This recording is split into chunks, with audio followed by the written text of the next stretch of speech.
নারায়ণগঞ্জের সোনারগাঁওয়ে রাইসদিয়া গ্রামে বেড়ে গেছে চোর ডাকাত ও মাদক ব্যবসায়ীদের আনাগোনা। গ্রামবাসী অতিষ্ঠ হয়ে ১ এপ্রিল বিকেলে সরকারি প্রাথমিক বিদ্যালয়ের স্কুল মাঠে মাদক ও চুরির ডাকাতি সহ বিভিন্ন অপরাধমূলক কর্মকাণ্ড প্রতিরোধে গ্রাম পঞ্চায়েতের উদ্যোগে এক মতবিনিময় সভা অনুষ্ঠিত হয়।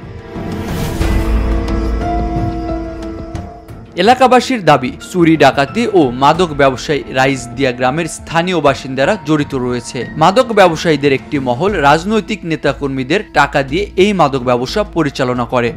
এই অর্থ পেয়ে মাদক ব্যবসায়ীদের মাদক বিক্রয় সহযোগিতা করছেন বলে অভিযোগ ওঠে। মাদক ব্যবসায়ীদের নির্মূল করা না গেলে এলাকায় চুরি ডাকাতি বেড়ে যাওয়ার আশঙ্কা রয়েছে।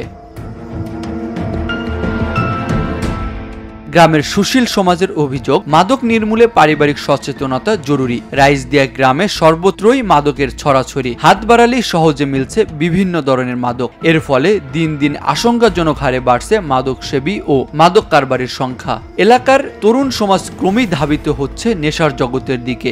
নেশার টাকা সংগ্রহ করতে সমাজে বৃদ্ধি পাচ্ছে চুরি, ডাকাতি, ছিনতাই সহ বিভিন্ন অপরাধ প্রবণতা। সবাই রাইসদিয়া গ্রামের স্থানীয় এলাকাবাসী মাদক নির্মূলে সবাই প্রতিশ্রুতিবদ্ধ হয়। মাদকের বিরুদ্ধে সামাজিক আন্দোলন গড়ে তোলার জন্য প্রতিজ্ঞাবদ্ধ হয় সবাই।